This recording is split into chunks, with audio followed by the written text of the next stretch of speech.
We're Queen Caveat. The band, it was actually back when Ben and I had first met Lauren. We were at this party in Silver Lake, and we see Lauren doing something crazy. We're like standing at the bottom of the staircase, and she's like running down toward us, and she's just like flailing wildly, like having the time of her life. And Ben's like, dude, wow, that girl is the definition of Caveat. Like, that girl is trouble. And I was like, she is Queen Caveat. And so I remember I was like, that's perfect. Like, we could call it Queen Caveat, and we kind of leave it a little bit like ambiguous. Like, it could refer to Lauren, but like it refers to all of us at the same time. A lot of the lyrics that I personally wrote just came from somewhere. I don't know. And then I learned kind of what the song meant after it was written lyrically.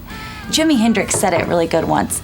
He said, I'm gonna misquote him, he said, I write these songs because there's this man that lives behind my eyes, and if I don't let him out, he'll make me go crazy. And that's how I feel. It's there, and I have to let it out.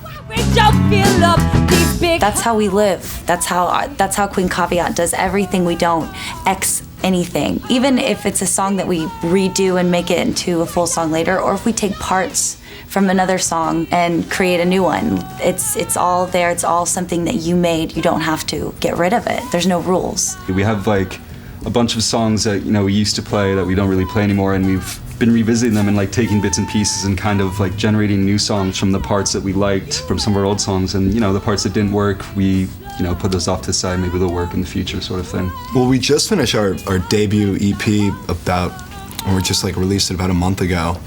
And that was a fun little process. Did about 4 days in the studio, did 4 songs, and it took like 6 or 7 months to get to the final actual CD and get it mastered and mixed, and all the tedious processes that are so important to your art. You know, that 6 or 7 months for me, it was anxious. You know, your CD is your product to elevate you to shows, and we were kind of stagnant until we had that done. But there's no guarantee that we're gonna elevate to you know, the next step, and it comes down to just a lot harder work doing it on your own. I think one of the things that drives me to do this every day is that initial passion, that once that happens to you, you know that you can't escape it. I don't mind having to do something else to make money to support my craft, because that's what it's for.